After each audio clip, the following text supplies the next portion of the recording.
wabarakatuh. Yang saya hormati Pak Wakil Gubernur, yang saya banggakan Pak Panglima Kodam, Pak Kapolda yang diwakili oleh staf, kemudian mewakili Ketua DPRD, para sesepuh, para tokoh Aceh yang saya tahu ada di sini, kawan lama saya, sahabat lama saya, Pak Saimun, yang waktu saya Menteri Perhubungan, kalau rapat kerja kebetulan beliau Komisi 4, mitranya Departemen Perhubungan. Kalau saya rapat kerja dengan Komisi 4 DPR ini, kalau tidak ada Pak Karimun sepi. Terima kasih Pak Karimun, Bapak masih sehat. Kemudian yang saya hormati juga siapa lagi ya, generasi muda MNI dan organisasi kepemudaan yang hadir pada malam hari ini. Yang saya hormati para Wakil Ketua Umum IKAL, Pak Mustafa Abu Bakar di tokoh Aceh. Jadi saya perkenalkan ya, tadi kan sudah disebut oleh Pak Abu, tapi kan yang belakang belum tahu. Saya membawa rombongan dari Jakarta itu cukup banyak.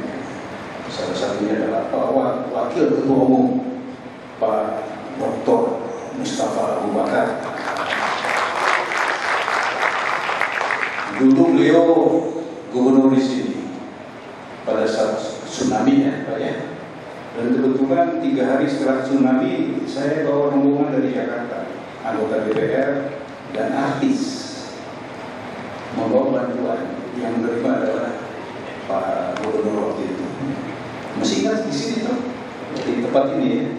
Kemudian saya juga membawa Sekjen Pak Chandramana,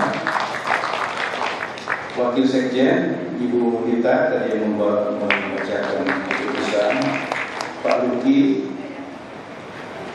Pak Katim, ini dari Telstra kita punya majalah Lahan Strategis, beliau yang bertanggung jawab, dan sobat saya Mayor Jenderal TNI Purnawirawan Sumarman dan Puspom mengerikan.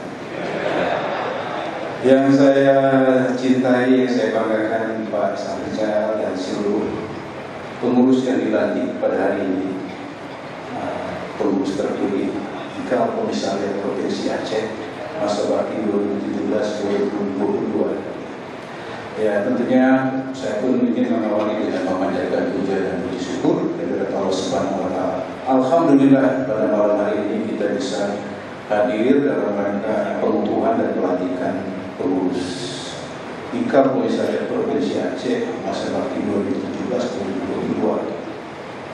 Untuk itu saya terima kasih sekali yang pertama kepada Pak Gubernur. Nanti salam hormat saya buat Pak Gubernur Wani, itu sahabat saya juga Pak. Terima kasih atas fasilitas yang disiapkan diberikan kepada kita. Kemudian juga kepada Pangdam, Kapolda, dan seluruh pejabat di Aceh ini yang telah membantu terselenggaranya acara malam hari ini. Terima kasih.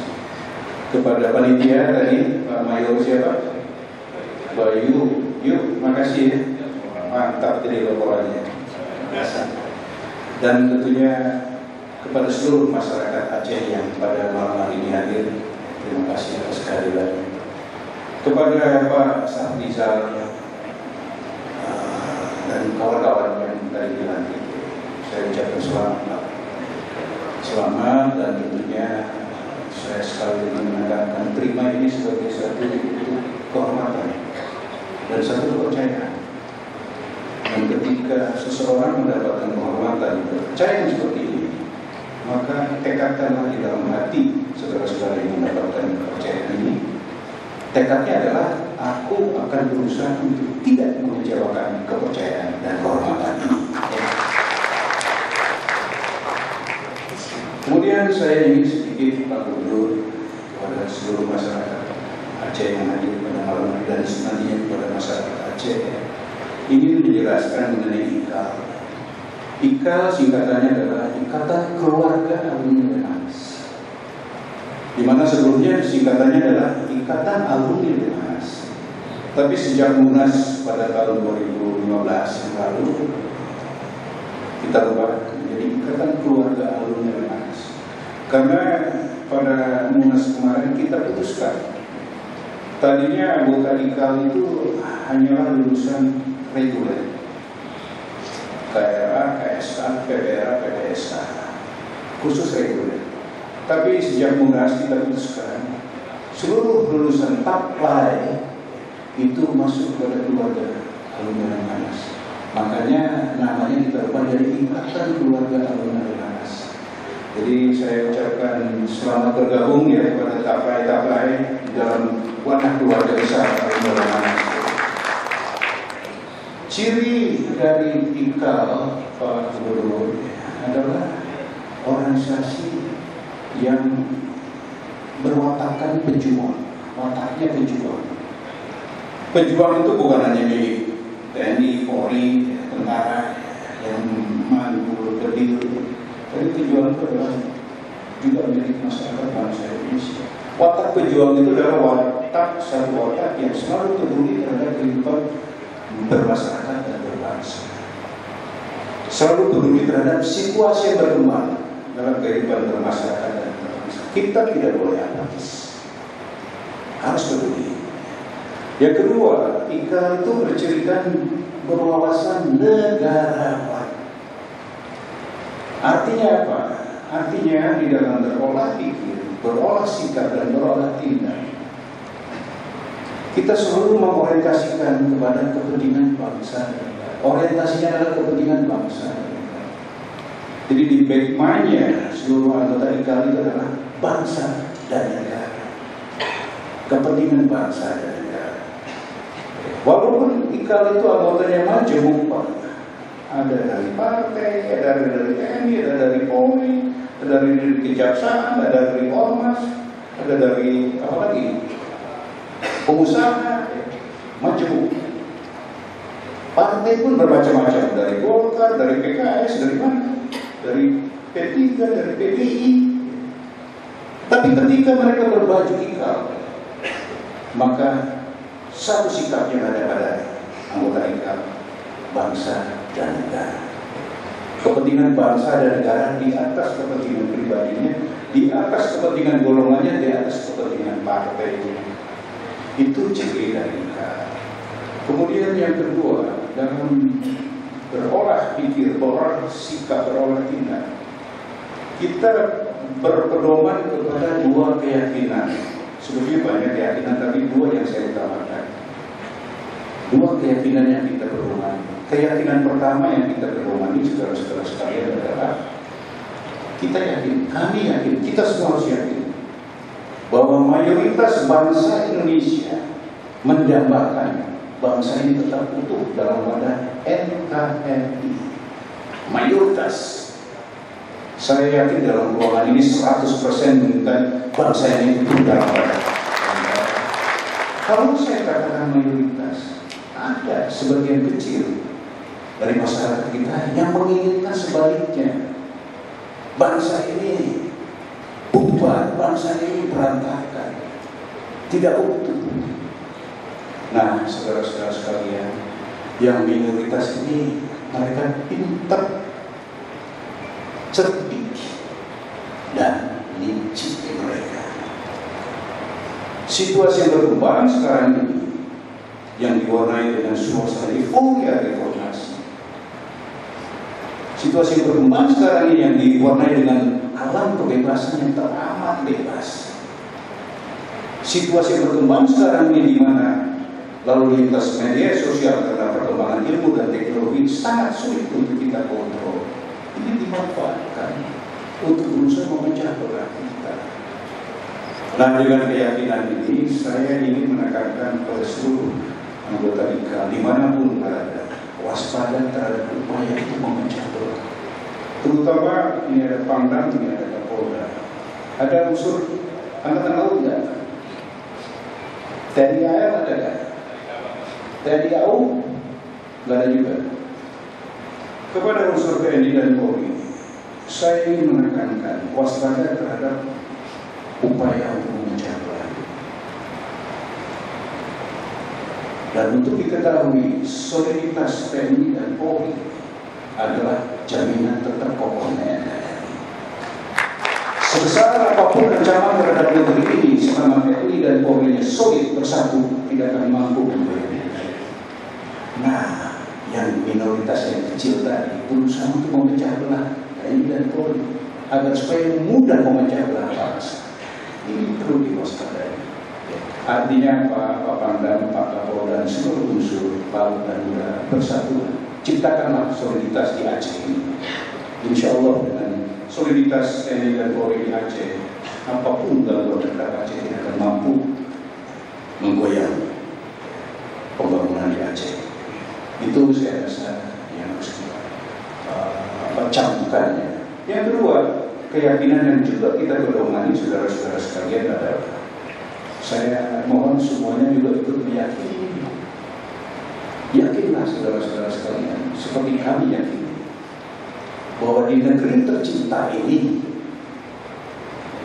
tidak akan pernah ada seorang presiden, siapapun namanya, Bung Karno, Pak Harto, sekarang Pak Jokowi, tidak akan pernah ada seorang presiden yang menginginkan rakyatnya sengsara. Tidak akan pernah ada itu.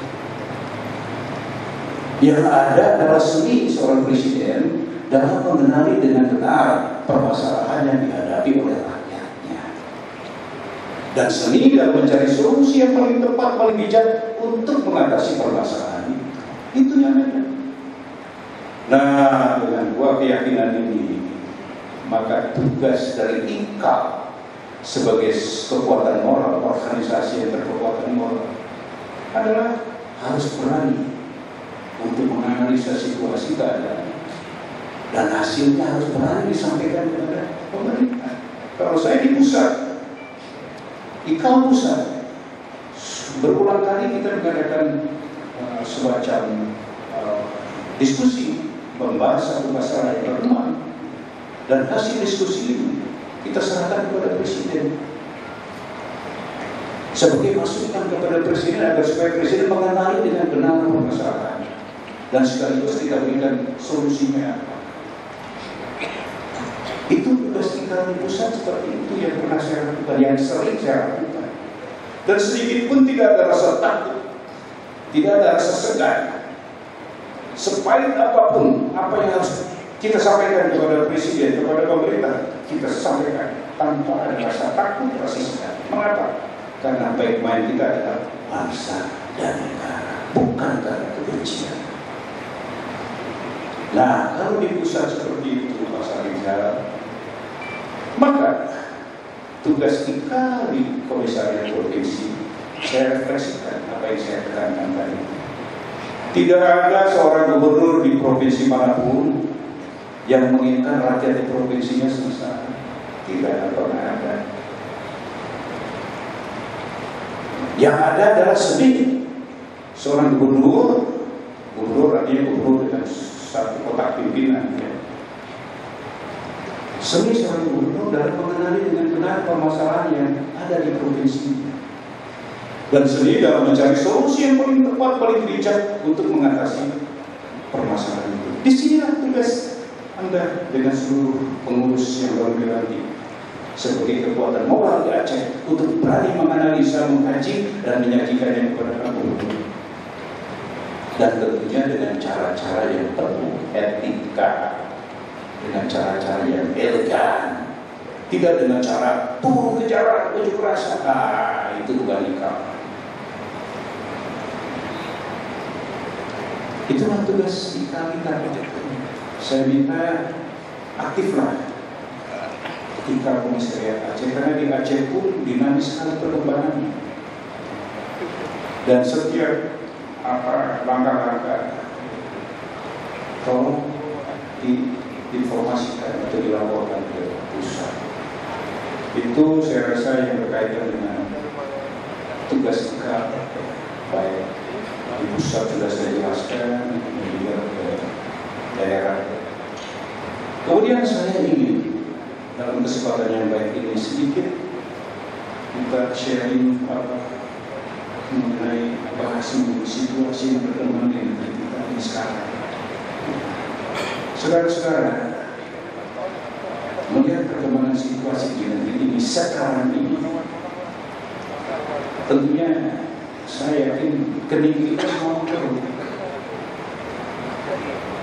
Mengapa? Karena kita prihatin. Mengapa prihatin? Karena situasinya berkembang seperti sekarang ini. Dengan perkembangan ilmu dan teknologi, lalu lintas berita di medsos sangat sulit untuk kita kontrol, yang nyatanya telah menimbulkan perpecahan, menimbulkan kebencian dan sebagainya. Kemudian juga dalam kebebasan amat bebas, saya katakan mungkin setelah 72 tahun kita merdeka, baru kali ini bangsa Indonesia mengalami dalam kebebasan yang teramat bebas. Tukang beca udah bisa mengkritik presiden tanpa risiko. Tokoh politik bisa maki-maki presiden tanpa risiko. Suara anti pemerintah dikumandangkan tanpa risiko. Hei adik-adikku mahasiswa, ketahuilah kalian, jangan coba-coba ini dilakukan masa-masa yang lalu. Masa zaman kemarin lah, ya, nggak usah masa zaman Orde Baru, masa kemarin. Jangan coba-coba berani mencaci maki presiden, mencaci maki pemerintah. Jangan mencaci maki, mengkritik saja kita sudah. Istilahnya sudah disekolahin dulu ya Pak Eman ya. Udah disekolahin dulu. Sekarang begitu bebas. Sebetulnya kebebasan ini harusnya kita nikmati. Tetapi kebebasan ini harus dimanage dengan baik. Jangan kita biarkan berkembang menjadi sesuatu yang liar. Kalau kebebasan ini kita biarkan berkembang menjadi sesuatu yang liar, maka pada gilirannya akan menjadi ancaman terhadap kelangsungan hidup bangsa ini. Gitu loh. Kemudian dengan situasi yang berkembang sekarang ini, ada perkembangan situasi. Ada dua perkembangan situasi yang juga harus kita sikapi dengan berbeda. Perkembangan situasi pertama adalah satu perkembangan di mana terlihat terasa sekali adanya ancaman terhadap kelangsungan hidup NKRI dan Pancasila sebagai ideologi bangsa dari kelompok radikal manapun, radikal paham kiri, radikal berpaham apapun yang mengancam kelangsungan hidup NKRI dan Pancasila. Maka terhadap perkembangan situasi seperti ini, saudara-saudara, tidak ada pilihan buat kita.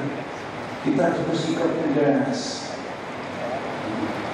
Makanya di sini saya sebagai kebetulan ketua umum Popabri, ada yang mau Popabri nggak sih? Oh, Pak Jafar, siapa lagi?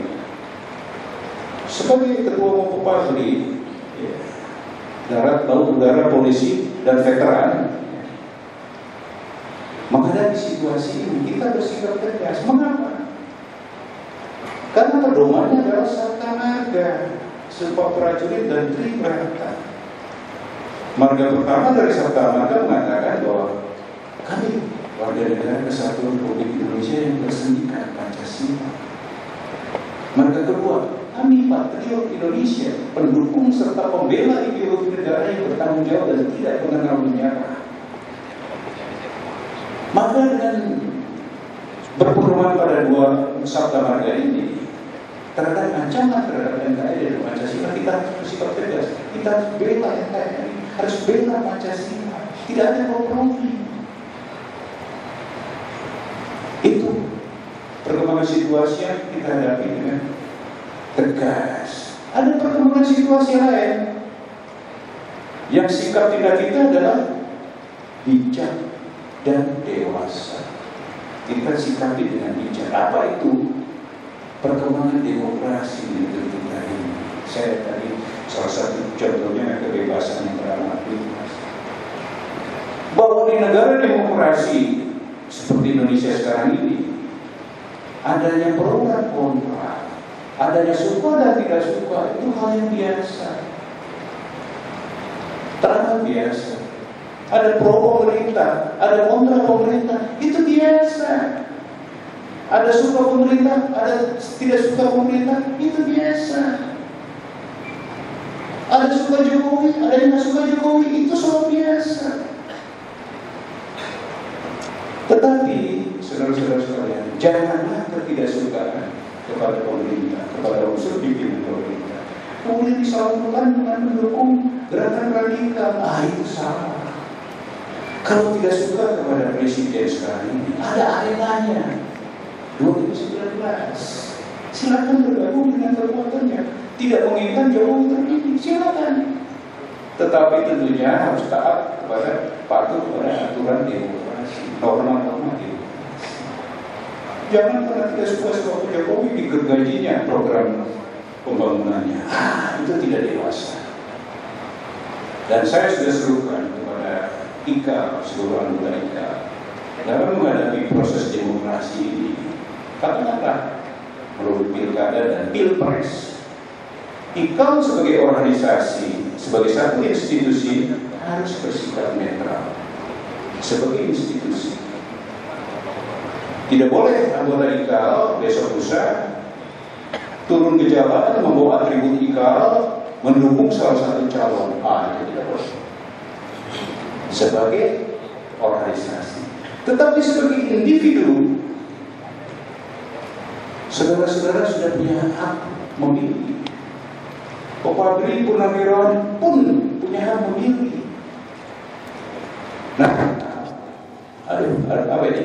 Bukan sabotase ya.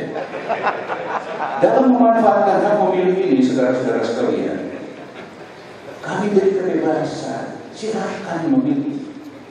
Dalam pilkada, dalam pilpres, silahkan bebas memilih sesuai hati nurani masing-masing. Tetapi dengan catatan, perbedaan memilih ini sifatnya sementara.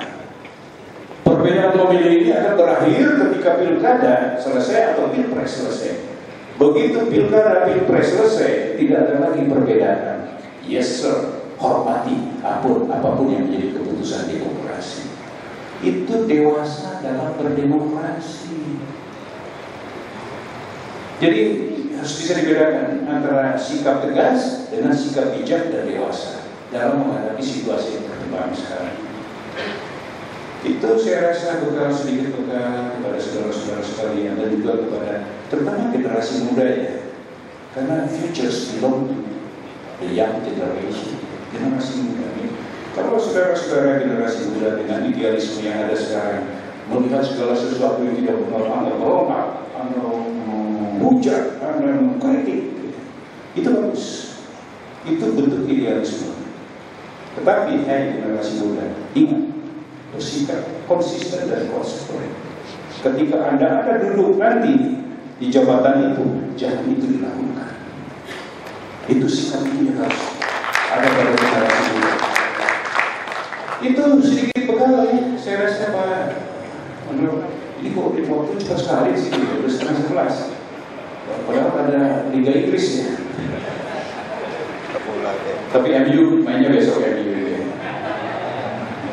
Jadi itulah yang bisa saya sampaikan. Sekali lagi saya ucapkan terima kasih Pak Gubernur. Sampaikan salam hormat saya kepada Pak Gubernur Bupati.